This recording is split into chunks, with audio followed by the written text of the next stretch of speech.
What's going on, y'all?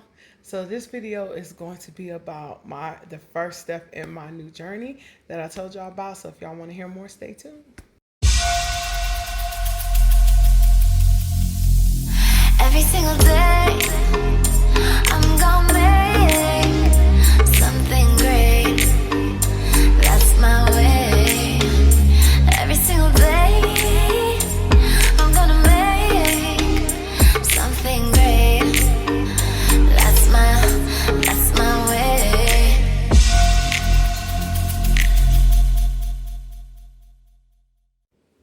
So what's going on, y'all? So,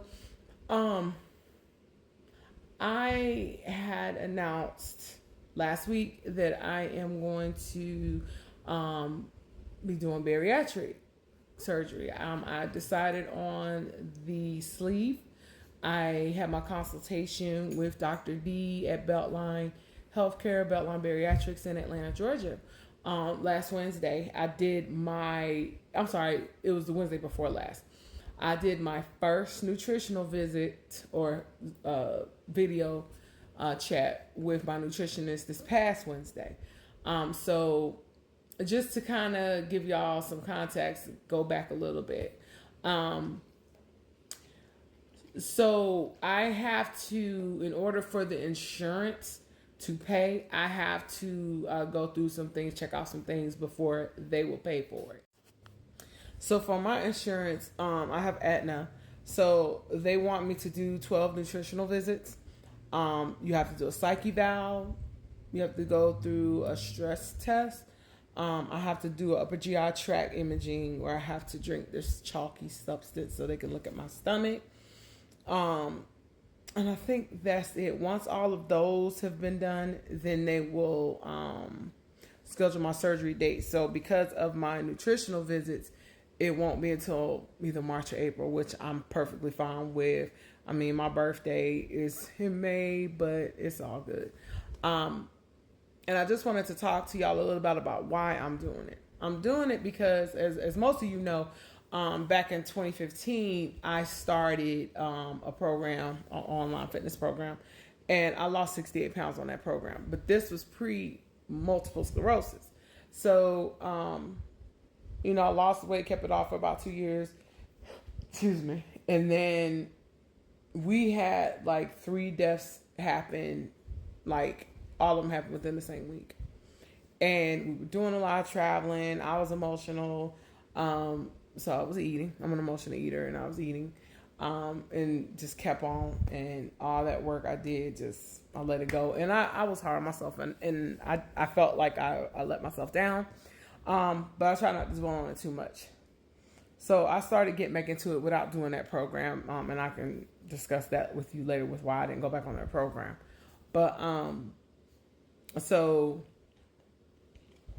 fast forward, I got diagnosed in 2019 with multiple sclerosis. And with multiple sclerosis, just to give you a little bit about it, it's a neurological illness. There's no cure for it. It affects your brain, your spine. So you can have, like in my case, I don't have any mobility issues, but some of my symptoms, I'll lose my balance. My face will pull like I'm having a stroke. When I'm having an episode, I'll lose control of my hands. Now they're starting to get numb when I have an episode, which was not my baseline symptoms when it started. So, as it progresses, things will change. Some people go blind. Some people lose their sense of taste, smell, hear. It's just a lot of things, particularly whatever parts of the brain your lesions are on is what motor functions it can affect. And I've been blessed to not really have to deal Welcome to Lavender Hill. with issues. I don't have any lesions on my spine, and I'm praying that I don't get any. But long story short, my neurologist, he's awesome. He had been saying, if you can lose some weight, lose a little bit of weight, it might help a little bit. He said, I'm not saying that it's going to completely fix your MS, but it'll help relieve a little bit of your symptoms. So, I started working out again. And for me, I'm frustrated because I can't work out hard like I used to. And my mom, I know I can do it, but I can't do it, if that makes sense. So, pretty much I switched medications. I have been on the same medication since I was diagnosed in September 19. I was doing 3 injections 3 times a week, Monday, Wednesday, and Friday. And I just got tired of doing that, so I switched to a medicine called Kesimpta, which is a once monthly injection. So I switched to that, but I've been like real tired. If y'all can't tell, I'm tired.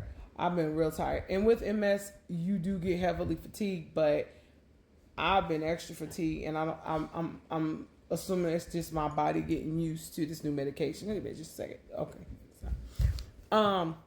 So I haven't been able to work out like I want to. Like the last 2 weeks, I've just been laying up in the bed because that's how tired I've been. So I was working out prior to that. I was just doing like 30 minutes to an hour, mainly strength training. I would walk on my treadmill, get on my arc trainer for about 20 minutes. Nothing too much because, my neurologist like, burn whatever energy you do have, use it to work out. So I was doing that, but once I started the injection, I was just like, I can't. So I'm doing it for that because I can't work out like I want to. And my doctor was like, you'll probably get some increased energy with doing it. 2, I'm doing it just to better my overall health. I am doing so much research because it's a mental thing.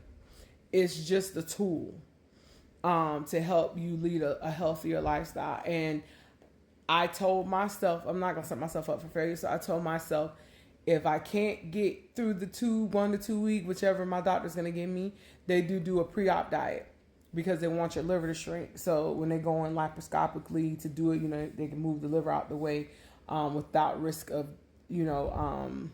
damaging your liver or anything.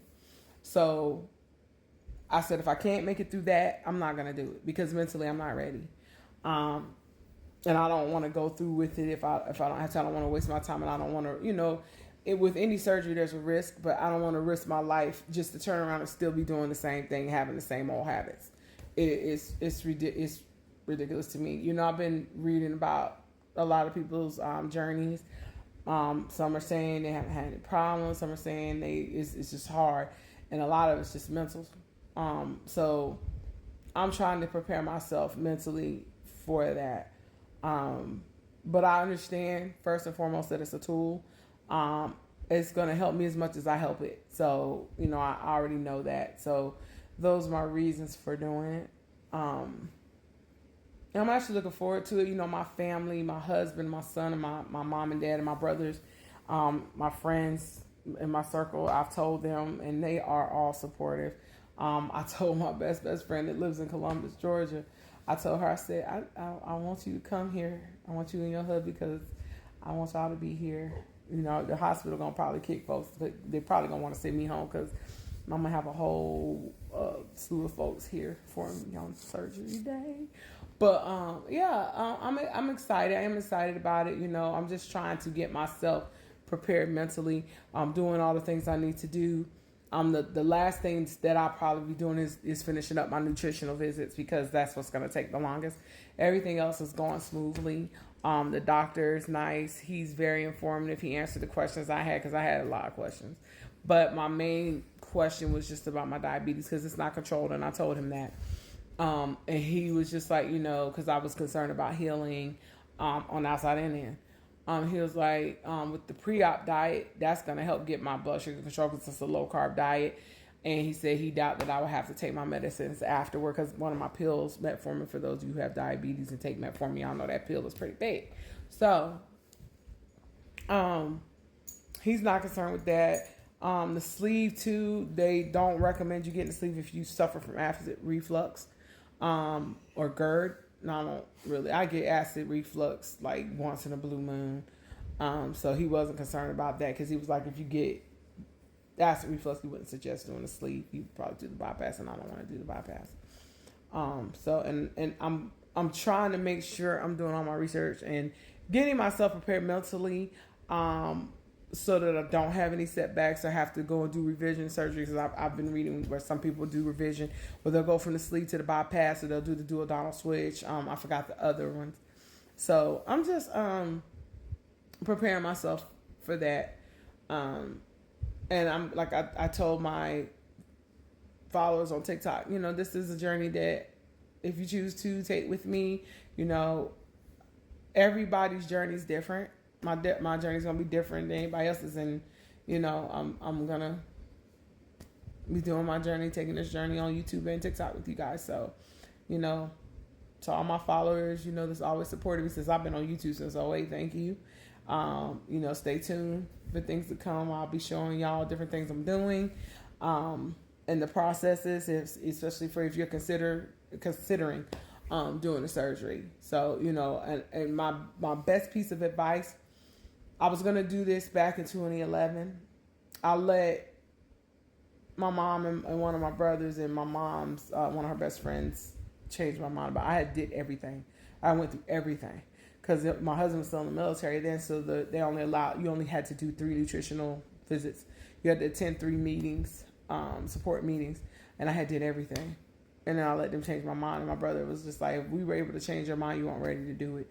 So this time I'm just like, I'm not gonna let anybody change my mind. So y'all stay tuned. I'm thanking y'all in advance for the support, and stay tuned for things to come. And I'll see you guys soon, all right?